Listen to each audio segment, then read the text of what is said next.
साहिब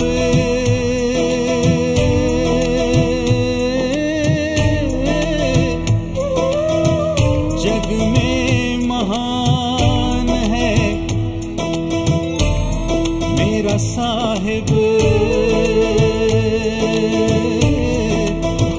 जग में महान है। तेरे चरणों में मेरी जान है, मेरा साहिब सत्य समान है। मैं बंदगी साहिब की करूं, मेरा साहिब ही भगवान है। साहिब जग में महान है। साहिब बंदगी, साहिब बंदगी, साहिब बंदगी, साहिब बंदगी, साहिब बंदगी, साहिब बंदगी, साहिब बंदगी, साहिब बंदगी,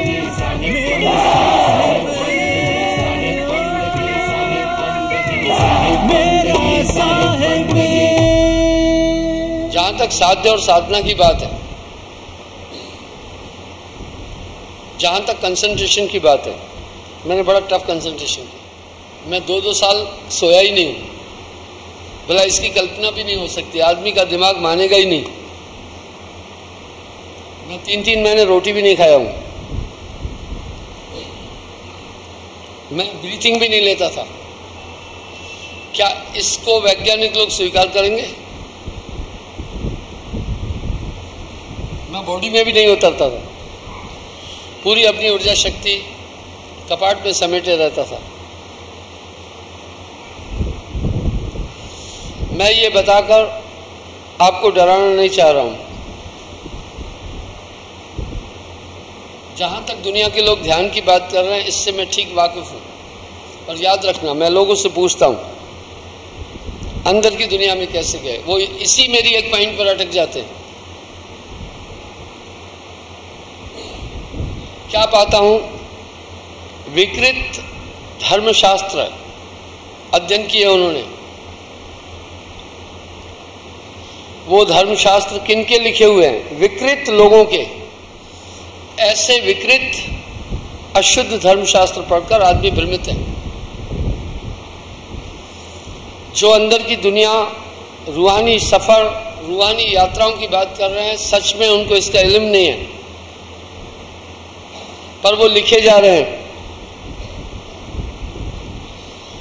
ऐसे ही कुछ किताबें मेरे लोग भी लिख रहे हैं, क्योंकि मुझे टाइम नहीं है। उनको कह रहा हूं लिखो। जब वो लिखते हैं तो भ्रमांक है। मैं उनको कह रहा हूं अपना कुछ मत लिखो, क्योंकि तुम्हारे ये अनुभव नहीं है। मैं जो बोल रहा हूं वो लिखते चलो। मैं उनको ये कह रहा हूं तुम इसमें अपने किसी भी आइडिया को मिश्रित मत करो, वहीं भ्रम हो जाएगा। तुम वही लिखते चलो जो मैं बोल रहा हूं। वो लिख रहे हैं, फिर मैं पढ़ रहा हूं। मैं पाता हूं जहां वो अपना आइडिया लगाते हैं वहां बड़ी मिलावट हो जाती है, वहां बड़ी त्रुटि हो रही है।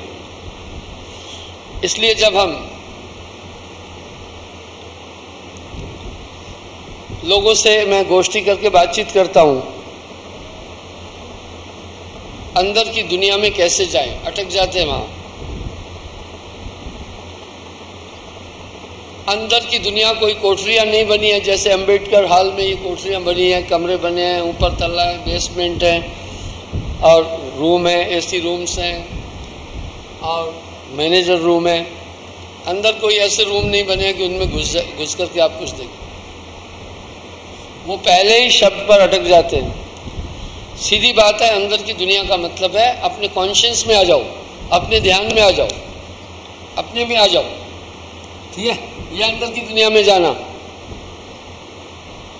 साहिब वाणी में कह रहे हैं, पलट वजूद में अजब विश्राम में होए मौजूद तो समझ आवे। वजूद में आओ, अंदर घुसो। अंदर घुसने का मतलब है किसी खोपड़िया में नहीं घुस जाना है। अंदर घुसने का मतलब है किसी नाड़ी में नहीं घुस जाना है। हाँ, योग साधना है वो शरीर से सिमटाव की अलग चीजें। 10th द्वार पर मैं कह रहा हूँ, पवन सुरति और श्वास का साहब ने मेला दिया, ये भी कंसंट्रेट होने के लिए। साहब ने एक ही शब्द में सभी चीजें समेट कर रख दी। मैं रास्ते में गगनू से पूछ रहा था तो कहा, आपके यहां मैं अपने को सिक्योर महसूस करती हूं, सेफ।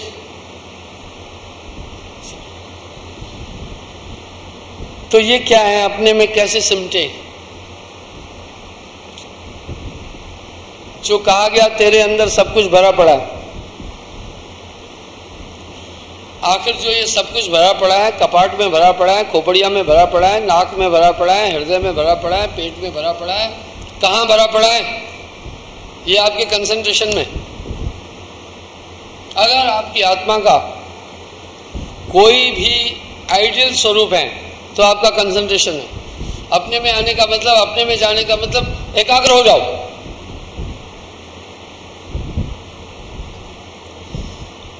एकाग्रता में आपका सहायक है गुरु का ध्यान, यह आपको सहायता दे देगा। सुमरण मन की रीत है, सो मन है तुझ माए। एकाग्र हो जाओ।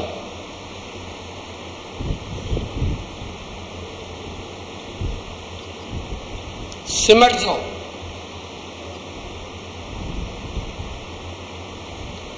आइए हम देखें, जब आप एकाग्र होंगे तो क्या क्या पता चलेगा। आप एकाग्र क्यों हो? आप क्या जानने के लिए एकाग्र हो रहे हैं? एकाग्रता की प्रासंगिकता क्या है अंदर की दुनिया में जाने की? जैसे चलने के लिए कदम बढ़ाना है, हम इसकी प्रासंगिकता यह है कि हम चलते हैं एक डिस्टेंस, एक फासला तय करने के लिए। हमारे कदम जो उठते हैं फासले को काटते चलते हैं। यह है प्रासंगिकता हमारे कदम बढ़ने की, कि हम कदम बढ़ा रहे हैं किसी एक अंतराल, किसी एक पॉइंट तक पहुंचने के लिए। उदाहरण के लिए इस कमरे में जाना है तो एक डिस्टेंस है बीच में, उसको कवर करने के लिए हम कदम बढ़ा रहे हैं। हमारा कदम बढ़ाना उस फासले को तय करने के लिए। ये ध्यान किस चीज के लिए है? ये ध्यान अपनी आत्मा तक जाने के लिए। हमें आत्मा तक जानना होगा। आत्म में परमात्म दर से आत्मा तक क्यों जाना है? आत्मा तक जाने के लिए किसी गुफा में जाना नहीं है। आत्मा तक जाने के लिए किसी सुरंग टनल में नहीं जाना है, या किसी स्पेस में नहीं जाना है। वस्तु कहीं ढूंढे कहीं, कहवत आवे हाथ, कहे कबीर भेदी लिया तो पल में देत लखात। आत्मा तक इसलिए जाना है कि हमारे आत्मा के अंदर स्वाभाविक कुवत है। किसको? बाकी पूरे रहस्यों को समझने की। ये कुवत हमारे जिस्म में नहीं है, हमारी कर्म इंद्रियों में नहीं है, हमारी ज्ञान इंद्रियों में नहीं है। साफ बात है। जब वासुदेव कृष्ण से अर्जुन ने प्रश्न किया कि परमात्मा जब हृदय में निवास करता है पता क्यों नहीं चल रहा है? बोला, हे अर्जुन, वो परमात्मा कर्म ज्ञान इंद्रियों द्वारा नहीं जाना जा सकता, उसका सब्जेक्ट नहीं है। जैसे खुशबू कान का विषय नहीं है, हम खुशबू की अनुभूति कान से कर ही नहीं सकते, उससे कंसर्न नहीं है। हम खुशबू को कानों से नहीं महसूस कर सकते, उसका विषय नहीं। इसी तरह हे अर्जुन, परमात्मा कर्म ज्ञान इंद्रियों का सब्जेक्ट नहीं है। हम उसे कर्म ज्ञान इंद्रियों द्वारा नहीं जान सकते। इसका यह मतलब है कि परमात्म तत्व को जानने के लिए जो भी हम प्रयास इनसे कर रहे हैं ये फिजूल है, ये बेकार का है। हम इनके माध्यम से ईश्वरत्व को जानने का जो भी प्रयास कर रहे हैं वो सब फिजूल है, उसका सब्जेक्ट नहीं है। क्या है ये कर्म ज्ञानी इंद्रियां? हर एक के पास 5 कर्म इंद्रियां हैं जो क्रिया करती है, वो है कर्म इंद्रियां। पांव कर्मेंद्रिय चल रहे, मूलाधार चक्र गुदा मल उत्सर्जन कर रही है, कर्म इंद्रिय। मुख ज्ञानेंद्रिय भी है, कर्मेंद्रिय भी है। हाथ कर्मेंद्रिय है, वो क्रिया करते। शिशन कर्मेंद्रिय है।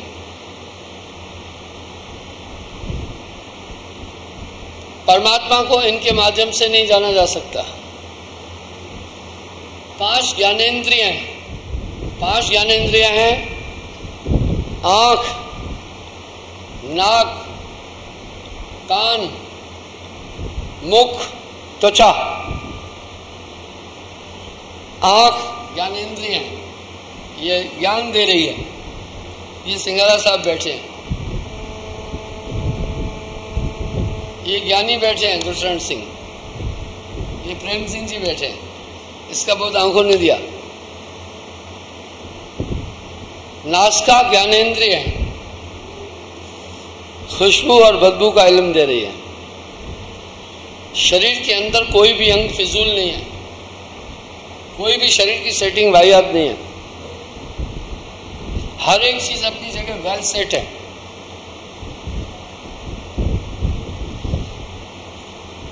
भाई हम कह रहे हैं नाक इधर क्यों नहीं दी?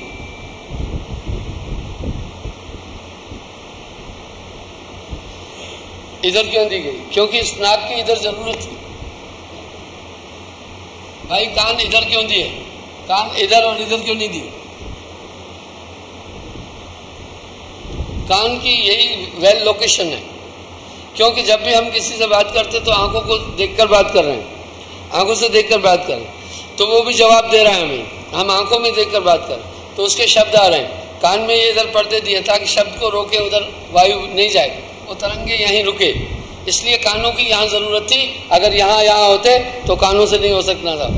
हर एक चीज वेल तरीके से सेट की गई है। नाक की यही जरूरत थी, नाक का ये उपयुक्त प्लेस है। अगर ये नाक इधर होना था तो इसका उपयोग नहीं होता। ये 2 काम करता है, सांस भी ले रहा है, सूंघ भी रहा है। हम भोजन खाते हैं, जैसे कोई बदबू आई, मुंह से खा रहे हैं तो नाक फौरन वहीं पकड़ लेता है, कहता है भैया ठीक नहीं है। अगर ये यहां होता तो हमें भोजन खाने के लिए पहले यूं करना था, फिर यूं करना था। काफी आदमी आलसी है, सोचना छोड़ो यार, इधर करके यूं क्यों करना, सीधा खा लो, अटपटा जो भी है खा लो। इसलिए प्रकृति ने स्वाभाविक इन चीजों की सेटिंग की है। ये कर्म ज्ञान इंद्रियां हमारी बॉडी में ज्ञान इंद्रियां अपना काम कर रही है। आप देखें संचालन कितना टॉप है। अगर मुझे पानी पीने की आवश्यकता पड़ी, मेरे ब्रेन को खबर दी कोशिकाओं ने जल की कमी है, ब्रेन एक पल में आदेश दिया हाथों को, हाथ बड़े गिलास की तरफ, ये इन्हें मिली सेकेंड काम हुआ। क्या गजब का कॉम्बिनेशन है। आइए, हमारे शरीर के ये सभी अंग प्रत्यंग काम कर रहे हैं, कर्मेंद्रियां भी ज्ञानेंद्रियां भी ये काम कर रहे हैं। हम इनके द्वारा बड़ा काम कर रहे हैं, पर परमात्मा इसका सब्जेक्ट नहीं है। हम परमात्मा को इनके द्वारा नहीं जान सकते, इनकी पकड़ से परे हैं। वाह भाई वाह, कतई इनकी पकड़ से परे हैं, वो इनके दायरे में नहीं है। इसलिए उसे इंद्रियातीत भी कहते हैं, इंद्रियों से परे। जो इंद्रियों से नहीं जाना जाए वो भी कहते हैं। कहा है अर्जुन, हम परमात्मा को अंतःकरण की 4 सूक्ष्म इंद्रियों द्वारा भी नहीं जान सकते। अंतःकरण की 4 सूक्ष्म इंद्रियां, मन, बुद्धि, चित्त, अहंकार, ये चारों काम कर रहे हैं। मन लगातार अपना काम कर रहा है, इच्छाएं कर रहा है। मन की इच्छाएं किससे है?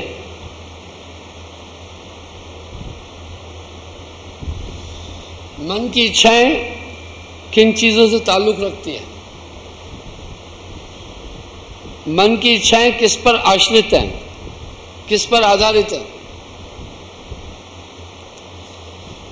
अगर हम देखें तो हमारे मन की तमाम इच्छाएं शरीर पर ही आधारित है, केंद्रित है।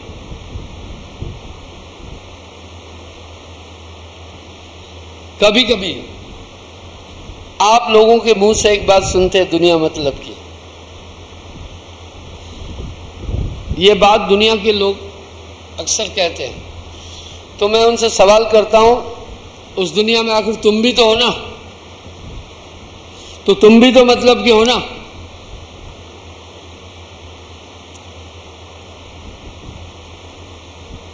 या ऐसा तो नहीं है तुम्हें छोड़कर बाकी मतलब के हैं? अब एक सवाल उठा, आखिर दुनिया मतलब की क्यों है? आपने इन पर कभी चिंतन नहीं किया। आखिर आदमी को क्रोध क्यों आ जाता है? आखिर आदमी में लोभ क्यों आता है? आखिर मनुष्य में मोह कहां से आ गया? इसमें अहंकार क्यों आ रहा है? हालांकि हम सब जानते हैं ये चीजें अच्छी नहीं है, पर ये सब चीजें हम सबसे जुड़ी हुई है। हम इनके मेन पॉइंट को नहीं जान रहे, तो हम कंट्रोल कैसे करें? ये तो वैसे ही बात हुई। एक आदमी मुझे कहने लगा, न जाने क्या चीज है, घर में जो भी पैसे रखो वो चोरी हो जाते। मैंने कहा बात सुनो, तुम कोई अरबपति भी नहीं हो कि तुम्हारे पास बहुत बड़ा ऐसा धन है, रिलायंस वालों की तरह। छोटी सी तुम्हारी दुकान है, पैसे चोरी तुम्हारे फरिश्ते करने नहीं आ रहे। तुम ये भ्रम नहीं करना कि कोई आकर तुम्हारे पैसे किसी देवी शक्ति द्वारा जा रहे हैं। किसी देवी शक्ति को ये जरूरत नहीं है कि तुम्हारे पैसे इधर उधर करे। तुम्हारे यहां कोई चोरी कर रहा है, चोरी बड़ी होशियारी से कर रहा है, जिसे तुम नहीं पकड़ पा रहे हो। अब वो क्या कह रहा है? ताले में पैसे रखो वो भी गुम हो जाते हैं। मैं बोला वो चाबी उठा लेता होगा। वो कह रहा है जेब में पैसे रखो वो भी चले जाते हैं। मैं बोला वो जेब से निकाल लेता होगा। फिर वो कह रहा है संदूक में पैसे रखो वो भी चले जाते हैं। मैं बोला वो वहां से भी उठा रहा होगा। पर उसकी ये धारणा थी कोई ऐसी दिव्य ताकत है वो मेरे पैसे उठा रही है। मैंने कहा कतई नहीं, तुम नजर रखो, हो सकता है तुम ताले में पैसे रख करके रख देते हो और चाबी कहीं भी रख लेते हो, वो आदमी जानता है। और संभवतः ये काम तुम्हारे घर का कोई आदमी कर रहा है। एक आदमी की दुकान थी, उस पर बड़ा कर्जा चढ़ गया, 10-12 लाख रुपए। वो मुझे कहने लगा गुरुजी कोई बरकत ही नहीं है। मैंने कहा आखिर ये पैसे कुछ कमाते हो या नहीं? बोला कमाते भी है, पता ही नहीं चलता, बरकत नहीं है।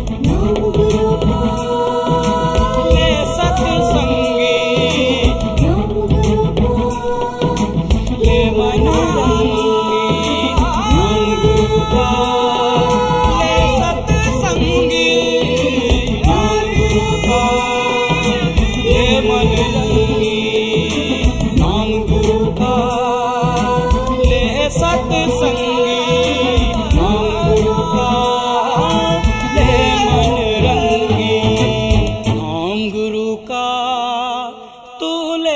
सत्संगी।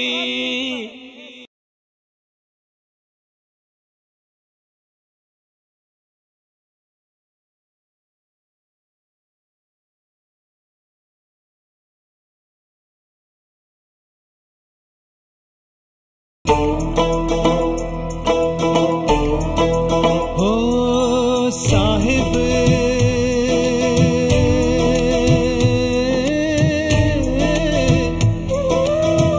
जग में महान है मेरा साहिब, जग में महान है। तेरे चरणों में मेरी जान है, मेरा साहिब सत्य समान है। मैं बंदगी साहिब की करूं, मेरा साहिब ही भगवान है। साहिब जग में महान है। साहिब बंदगी, साहिब बंदगी, साहिब बंदगी, साहिब बंदगी, साहिब बंदगी, साहिब बंदगी, साहिब बंदगी, साहिब बंदगी, साहिब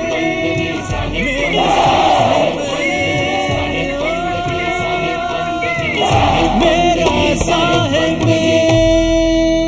एक आदमी की दुकान थी, उस पर बड़ा कर्जा चढ़ गया, 10-12 लाख रुपए। वो मुझे कहने लगा, गुरुजी कोई बरकत ही नहीं है। मैंने कहा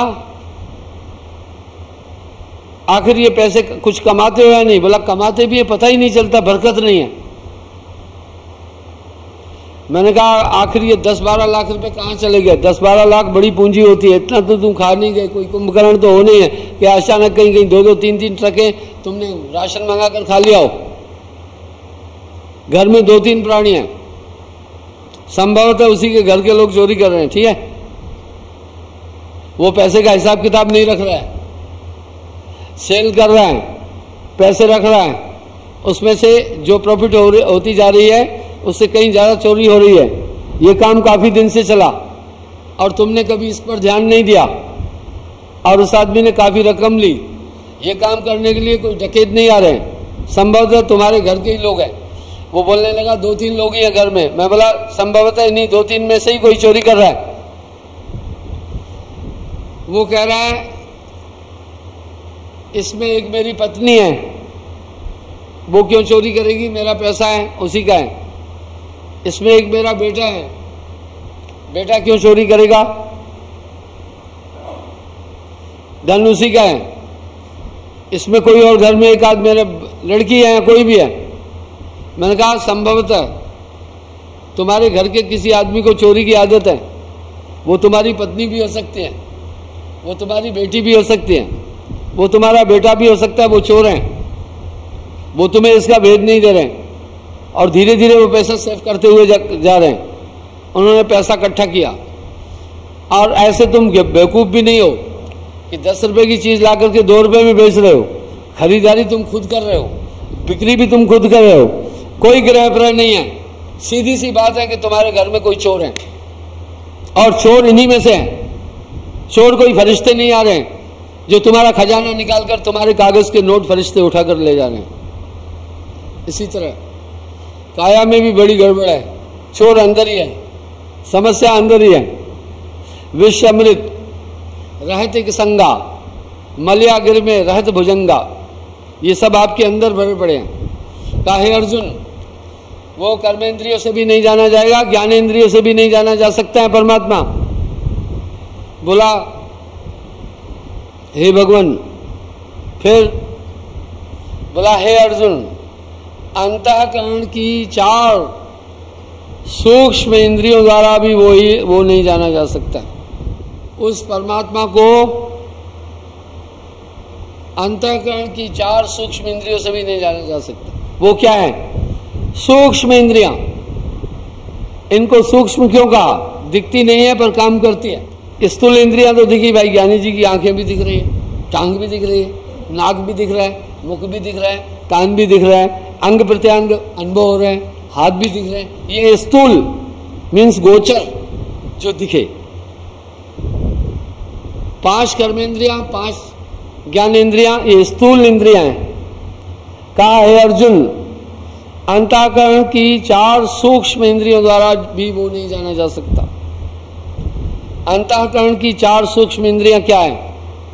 जो अंतर में है, मन, बुद्धि, चित्त, अहंकार, ये सलन काम किए जा रहे हैं।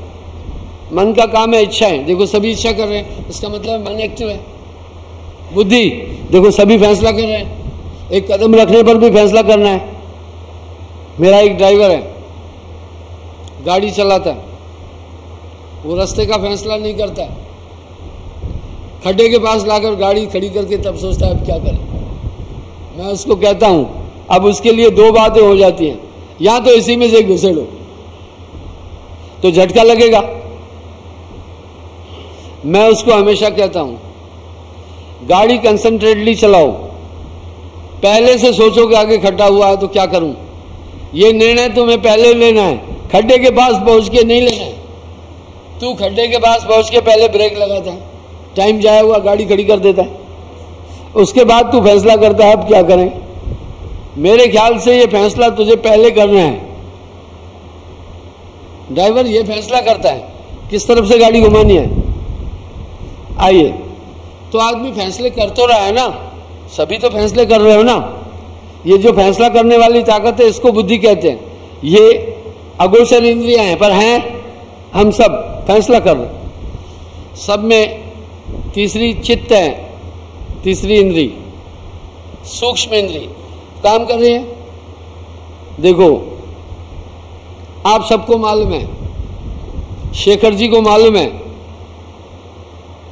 कि यहां से सत्संग करके मुझे फरीदाबाद जाना है। शेखर जी को मालूम है कौन से रास्ते से जाना है। कैसे मालूम है? चित्त इंद्रियां, जैसे हमारी आंखें काम कर रही है, चित्त सूक्ष्म इंद्रियां भी काम कर रही है। आप ये सभी एक नेटवर्क है। गुलाब, आपने कैसे नेटवर्क है? आपने खुशबू ली अंधेरे में भी, तो आप कहते हैं ये गुलाब की खुशबू है। ये आपको कैसे पता चला? आपकी नासिका पहले ये खुशबू ले चुकी है, फौरन मेमोरी ने, देखो कैसे था, ब्रेन ने फाइल फॉरवर्ड की मेमोरी के पास, खुशबू किसकी है? मेमोरी ने कह दिया गुलाब की है। मेमोरी को कैसे पता चला? मेमोरी को उसका काम ही यही है, पहले ये खुशबू ली है कहीं सामने गुलाब की, उसको पता है। उदाहरण के लिए, आपकी मुंह में क्या साधन था ये जानने का कि आम है?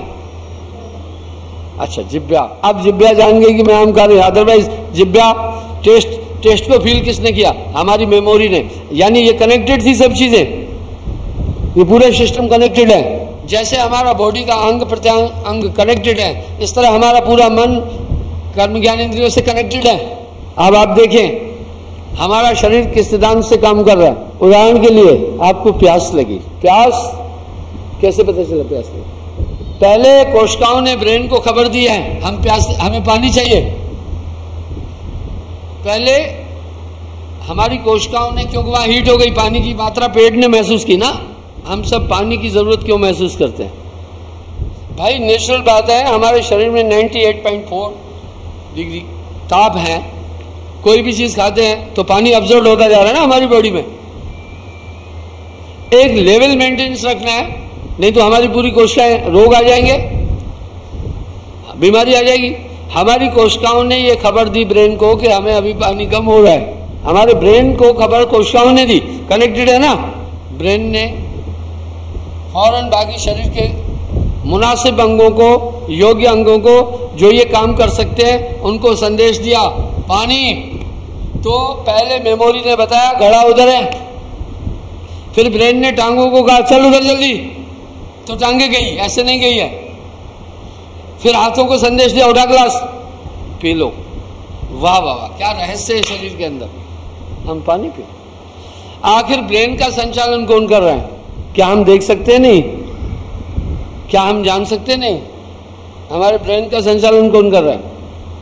समिष्ठा शरीराभिमानी मन की परिभाषा ही निरंजन है। निरंजन की परिभाषा मन है। कहां रह रहा है? कहां बैठकर मन ब्रेन को संचालित कर रहा है? वजह आपका ब्रेन तो क्या है, बात समझ में आ जाती है। क्या है आपका ब्रेन? कोशिकाओं का समूह है ब्रेन। ब्रेन खुद भी कोशिका है। अरे भाई, डॉक्टर लोग जो है वो ऑपरेशन करते हैं, ट्यूमर निकालते हैं ब्रेन का, अब उनको पता है। और कभी कभी आप जानवरों का ब्रेन भी देखते हैं, और मेडिकल कॉलेज में बच्चे पढ़ते हैं तो ब्रेन पूरा दिखाते हैं, वो खुद कोशिकाएं हैं। आखिर उसमें ये सजीवता कौन लाया? इसको कौन निर्देश दे रहा, कौन ऑपरेट कर रहा है? ब्रेन हमारे का संचालन कौन कर रहा है? मन। वो मन कर रहा है। किस सिद्धांत से?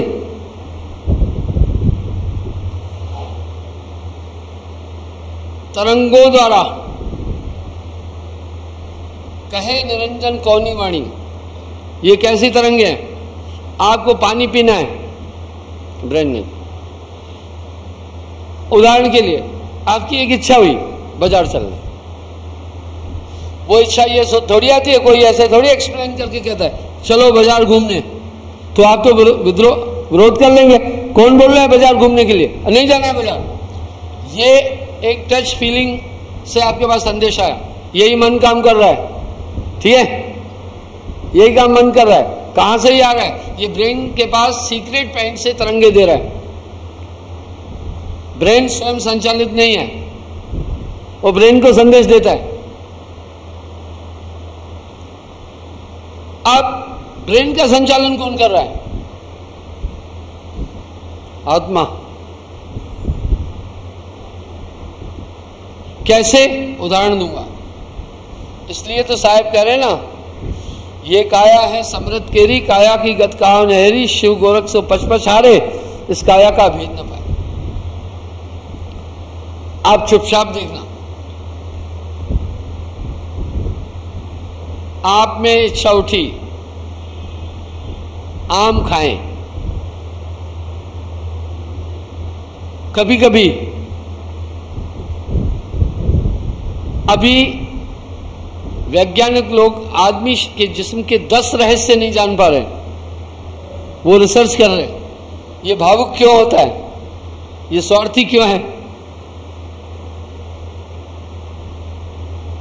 प्रेम क्यों करने लग जाता है।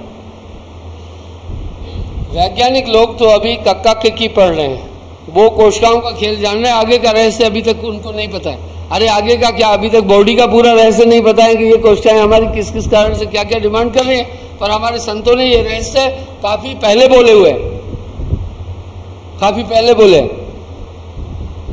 आइए, क्या हम ये जान सकते हैं क्या?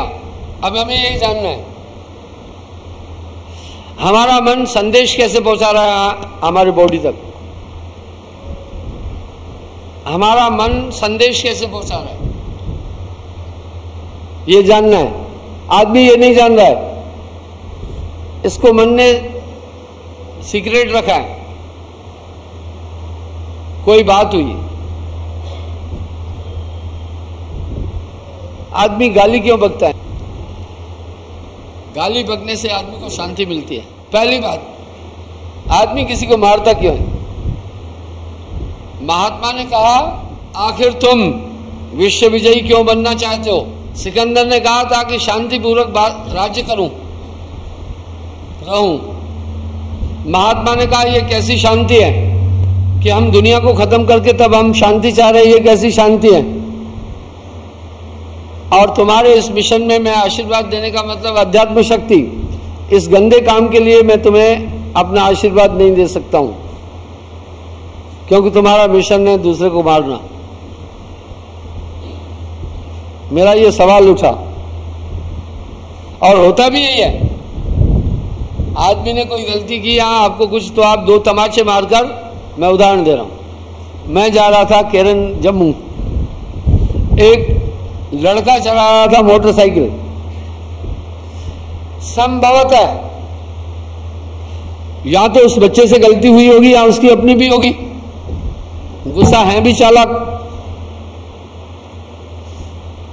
थोड़ा सा कहीं टच हुआ होगा, वो आदमी रुका, स्कूटर मोटरसाइकिल वाला, लड़के को 2 तमाचे मारे, 4 गाली दी और बैठकर वापस चला गया।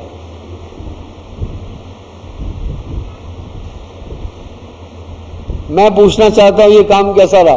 ये यूं रहा अपना सेटिस्फेक्शन, उसको यूं कहना था देखो बेटे गाड़ी तुम गलत चला रहे थे, देखो अभी हमें चोट लगनी थी या तुम्हें लगनी थी, ये ठीक है क्या? मैं आपको एक उदाहरण देता हूं।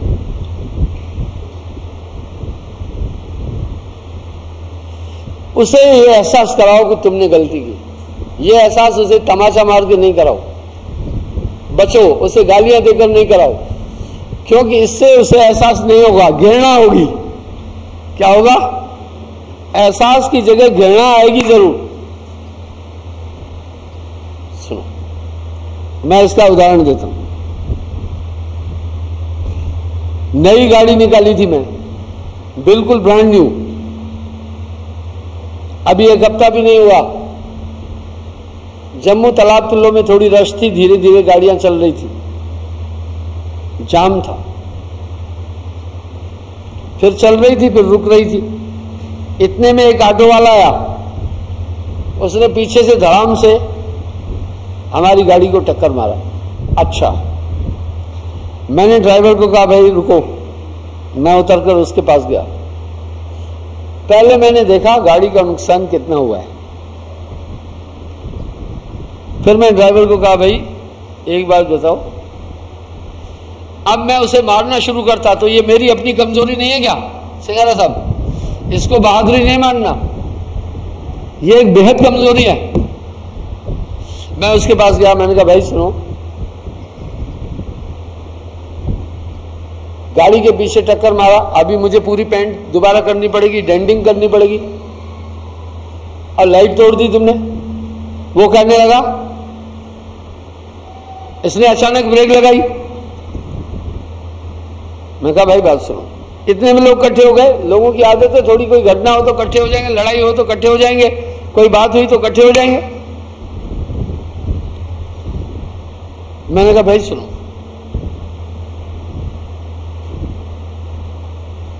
पीछे तुमने टक्कर लगाई है,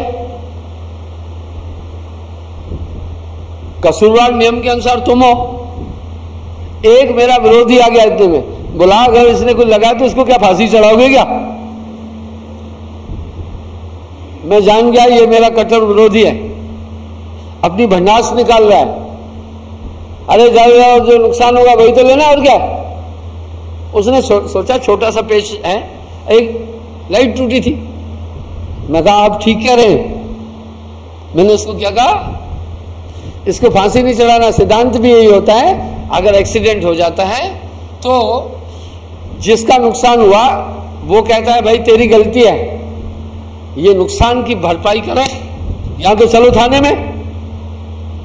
मैंने भी कहा ठीक है, मैंने कहा भाई यहां तो चलो थाने में, ले चलता हूं तुम्हें, पीछे से तुमने टक्कर मारी है। इतने में जो पैरवी कर रहा वो चल पड़ा। मैं कहा भैया सुन तो जाओ, अरे तुम्ही ने जो परामर्श दी कि नुकसान कर रहा है वो लेना है, और क्या, थोड़ी मदद करके जाए इसकी यार। मैंने उसको कहा रुक जा, भाग क्यों जा रहे हो भाई, इसकी थोड़ी मदद करो, आप वैसे भी इसकी मदद कर रहे थे ना, आप क्यों भाग के जा रहे हैं, थोड़ी हेल्प करो, हम इस पर हमला तो कर नहीं रहे, थोड़ा आप इंसानियत के नाते आए थे ना, इसकी मदद करके जाओ। आप ही ने तो कहा था जो हरजाना वही लेना है, मुझे इससे हरजाना दिला दो। आपने कटु शब्द बोला ना, इससे फांसी नहीं चढ़ाना, आप हरजाना, वो भग गया, रुका ही नहीं। जब उसने स्टेटमेंट पूरा सुना ना, जो गाड़ी का लाइट का इतना, मैं कहा चलो नहीं तो भाई शोरूम में चलते हैं, वहां से खुद देख लेना। और 3600 रुपए की लाइट है सिंगारा साहब, वो लाइट का ऐसा सिस्टम है, अगर कुछ भी टूटा तो कंप्लीट चेंज करनी पड़ेगी। वो ऐसा नहीं है कि उसका थोड़ा सा निकाल कर कुछ चेंज करना, पूरी लाइट सिस्टम ही चेंज करना पड़ेगा। भाग गया। मैंने ऑटो वाले को कहा भैया, इतने में 2-4 और आदमी आए, उसमें कुछ सही भी थे। उन्होंने कहा भाई सही बात है, बैग से तुमने टक्कर लगाई, नई गाड़ी है, दिख भी रही, महाराज ठीक तो कह रहा है, वो मेरे शिष्य भी नहीं थे। इसका सिद्धांत है ना तो मुकदमा भुगत चल थाने में, या तो ये ठीक कह रहे पैसा दो। इतने में 200-250 आदमी इकट्ठे हो गए, तमाशा भी नहीं। मैंने कहा तमाशा ही इकट्ठा हो गया तो देखते हैं। वो कहने लगा देखो जी, मैं हूं गरीब आदमी,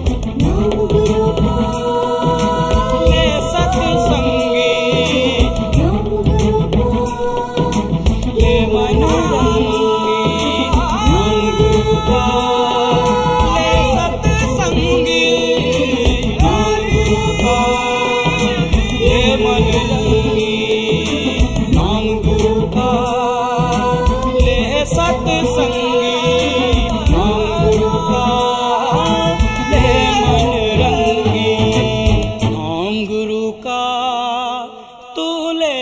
सत्संगी।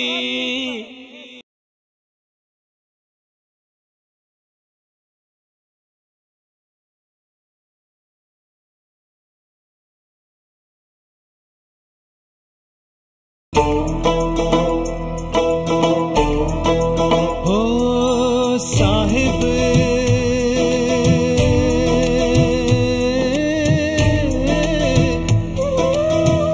जग में महान है मेरा साहिब, जग में महान है। तेरे चरणों में मेरी जान है, मेरा साहिब सत्य समान है। मैं बंदगी साहिब की करूं, मेरा साहिब ही भगवान है। साहिब जग में महान है। साहिब बंदगी, साहिब बंदगी, साहिब बंदगी, साहिब बंदगी, साहिब बंदगी, साहिब बंदगी, साहिब बंदगी, साहिब बंदगी, साहिब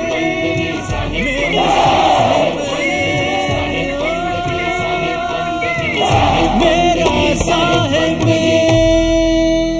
इतने में 200-250 आदमी इकट्ठे हो गए, तमाशा भी। मैंने कहा अब तमाशा ही इकट्ठा हो गया तो देखते हैं। वो कहने लगा देखो जी मैं हूं गरीब आदमी और किराए का ऑटो चलाता हूं। ऑटो भी रात से लेकर सुबह तक चलाता हूं।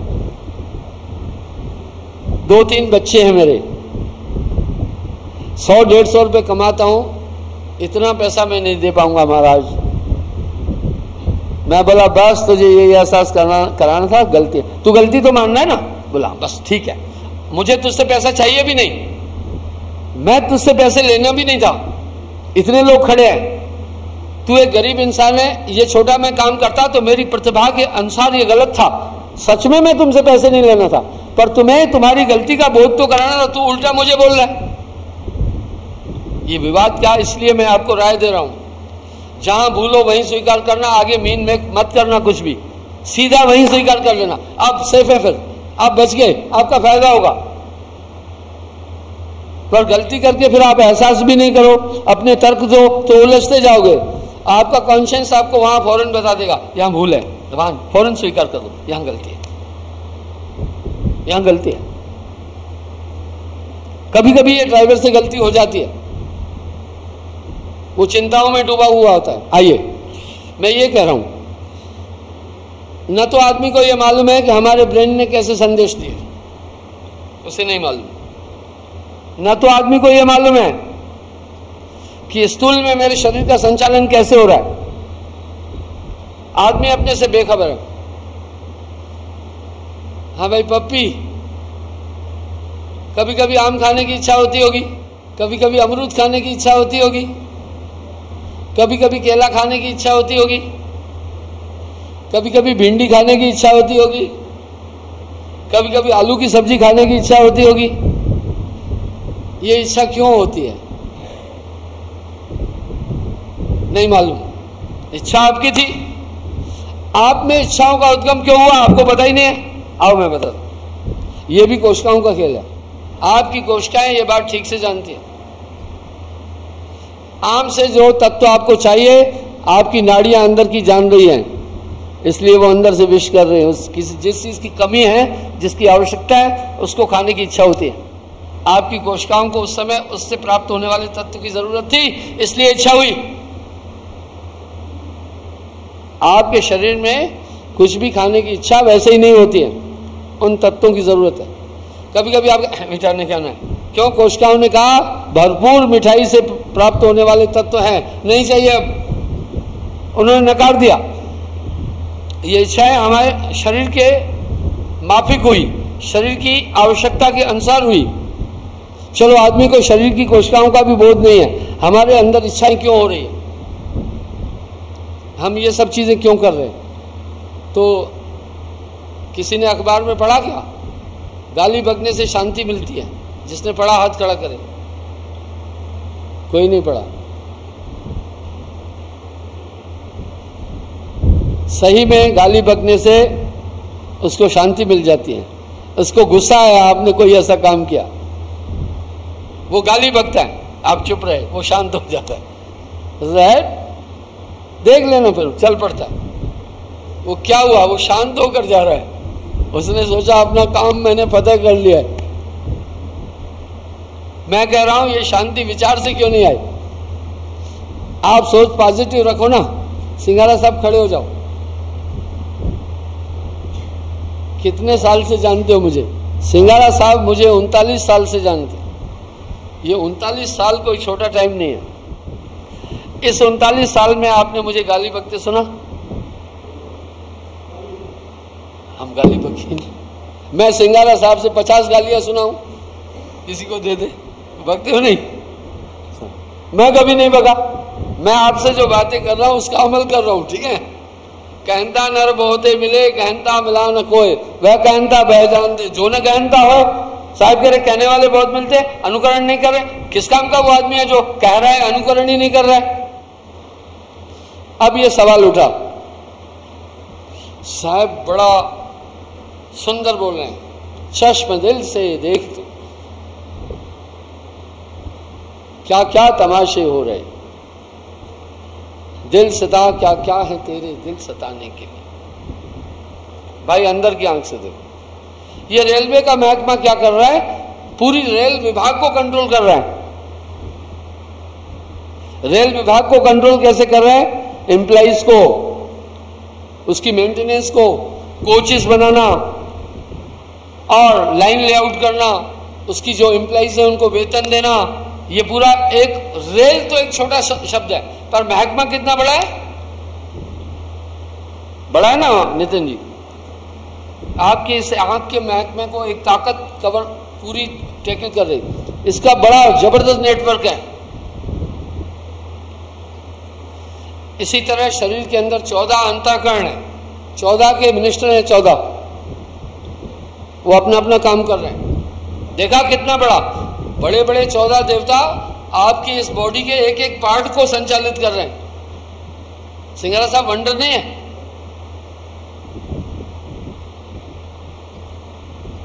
वासुदेव शिव दिशाकरण के वासुदेव चित्केरे, उपेंद्र टांगों में देव गुदायम जानो, प्रजापति बसे शिशनेन्द्रिय, नाभि विष्णु मानो, नास मुख में अग्नि, नासिका अश्वन, दिशा श्रण में जानो, मुख में अग्नि, इंद्र हाथन में, वासुदेव चित केरे, 14 देव या तन विराजे, नित नित निर्भय गाजे। हाँ भाई 14 ये देवता शरीर में वास कर रहे हैं।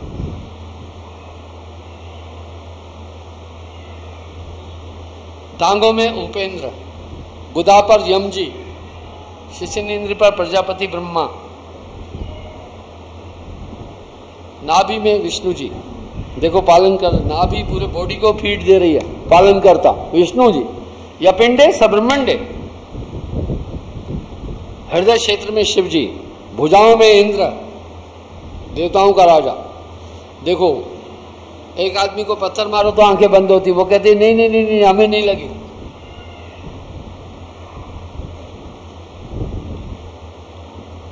लेकिन ये क्या गजब के हाथ हैं। शरीर के किसी भी अंग पर अगर चोट आती है ये आगे हो जाते हैं। टांगों में कोई लाठी मारे तो पहले हाथ आगे करते। देखा देवता का या राजा का काम क्या था। बाकी अंग, अरे कोई कंकर में आंखें खुद बंद हो जाती है। आंख क्यों बंद हो रही है? तू खुल, नहीं तो ये पत्थर नाक में लग जाएगा, मुंह में लग जाए। पर आंखों को इनकी फिक्र नहीं है। पर इंद्र भुजाओं में रह रहा है, वो हर काम में। सर में चोट है, कोई डंडा मार तो हाथी कर लेते हो भैया? नहीं। आदमी शरीर की संरचना से भी वाकिफ नहीं है। ये कैसे संचालित हो रहा है? ब्रेन खुद एक जड़ चीज है। इनको क्रियान्वित कौन कर रहा है? मन। कहां है? टॉप सीक्रेट जगह पर बैठा है, वहां बैठकर पूरी बॉडी को संचालित कर, वहां बैठकर पूरी बॉडी को, शरीर के सभी अंगों को संचालित, खुद बहुत बड़े पर्दे में है।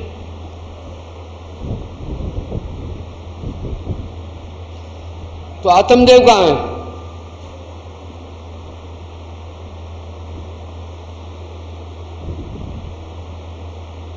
आखिर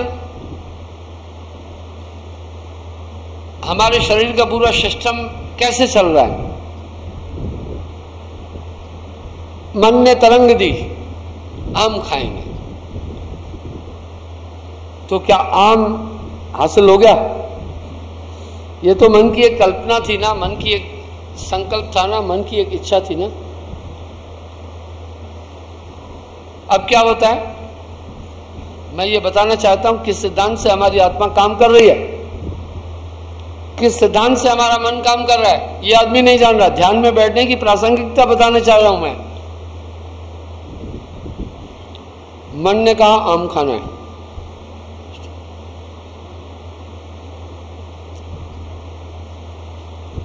ये सभी इंद्रियां एक दूसरे में ओतप्रोत हैं।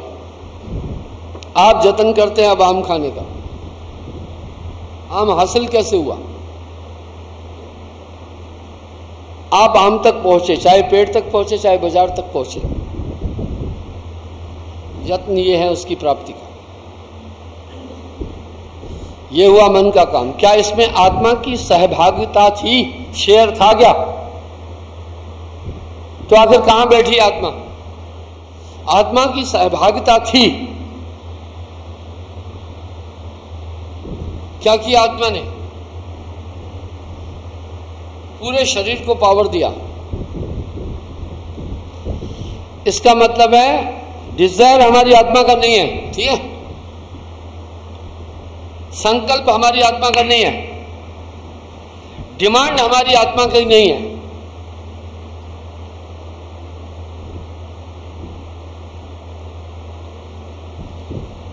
आत्मा यहां सेफ है, यह आत्मा का नहीं है।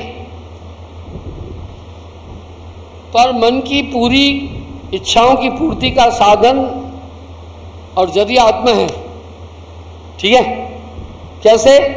इन टांगों को हिलने की ताकत आत्मा ने दी। आम तक पहुंचने के लिए जो भी हमारी एक्टिविटीज बॉडी की थी वो हमारी आत्मा ने की। कहां बैठी आत्मा? त्रिकुटी में। सुखमन मध्य बसे निरंजन, मूंदा 10वां द्वारा। आओ थोड़ी आत्मा दिखाऊं? आप एकाग्र होना, आत्मा दिखाता हूं।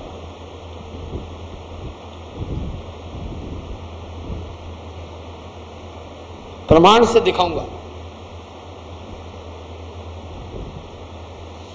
पहली बात यह है, आत्मा भी कर्म ज्ञान इंद्रियों से नहीं जानी जा सकती।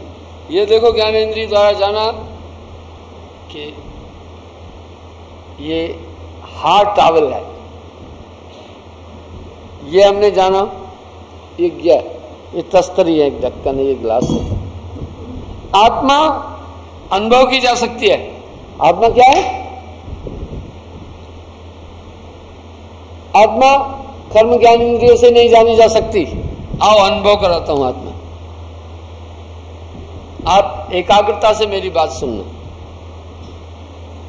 आपको आत्मा दिखाता हूं। यह बात सिद्धांत में ही बोल रहा हूं। आत्मा आपको दिखा दूंगा।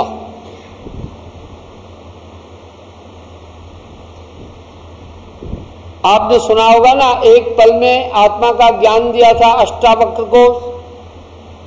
अष्टावक्र ने राजा जनक को, है? सुना है ना वृतांत?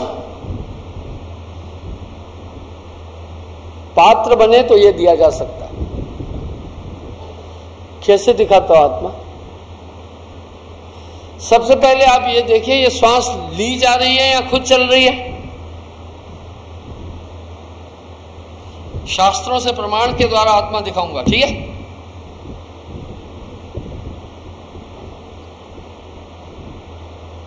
आंख बंद करके चुपके से पहले एक बात देखो कि सांस ली जा रही है या चल रही है। एकाग्र होकर के देखो।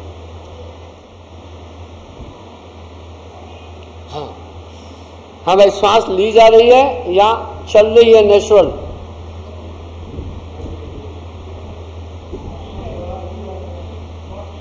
पक्का देखो, सांस ली जा रही है। सांस लेने के लिए एक क्रिया की जा रही है यूं, और छोड़ने के लिए क्रिया की जा रही है। तय है, सांस ली जा रही है और सांस छोड़ी जा रही है। अब चुपके से देखना, सांस कौन ले रहा है। एकाग्र होकर के, ऐसे नहीं दिखेगा।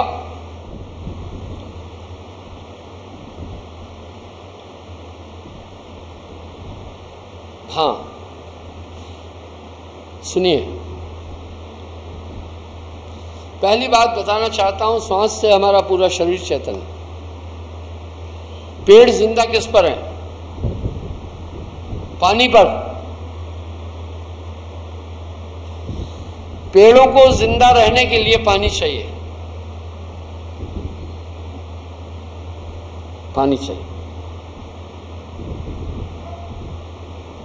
खाद वगैरह तो चाहिए, पर पहली आवश्यकता क्या है? पानी। फिर ये पानी बनाते हैं, पानी सेव करते हैं अपने पास। पेड़ों की पत्तियों में प्रकृति ने एक गुण दिया है, पानी का दुश्मन सूर्य।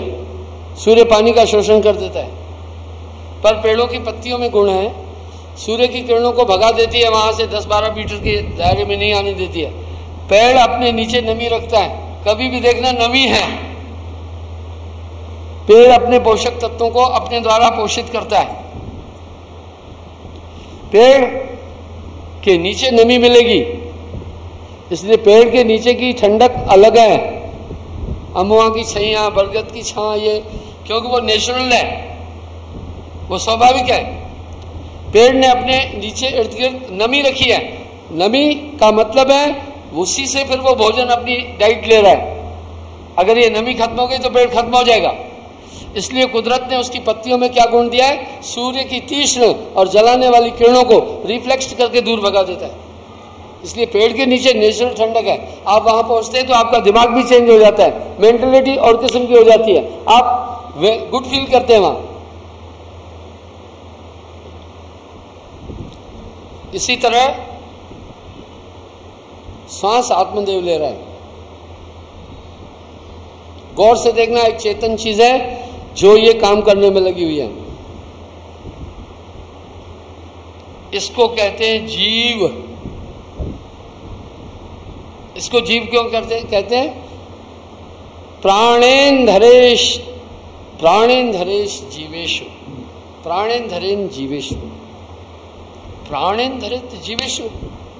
जब ये प्राणों को धारण करता है, ये जीव कहलाता है।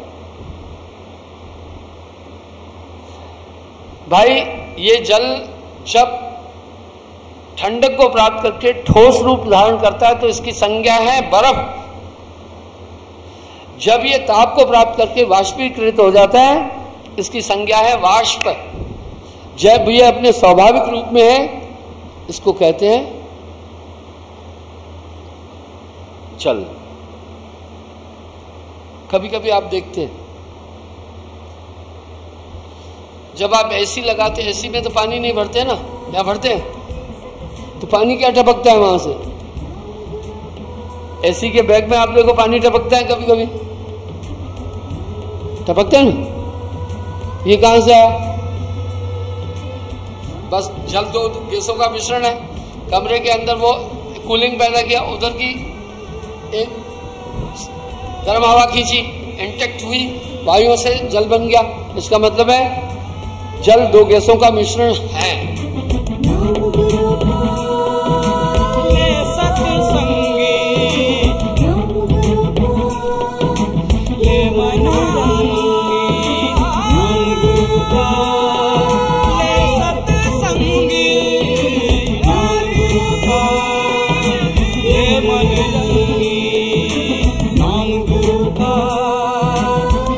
सत्संगी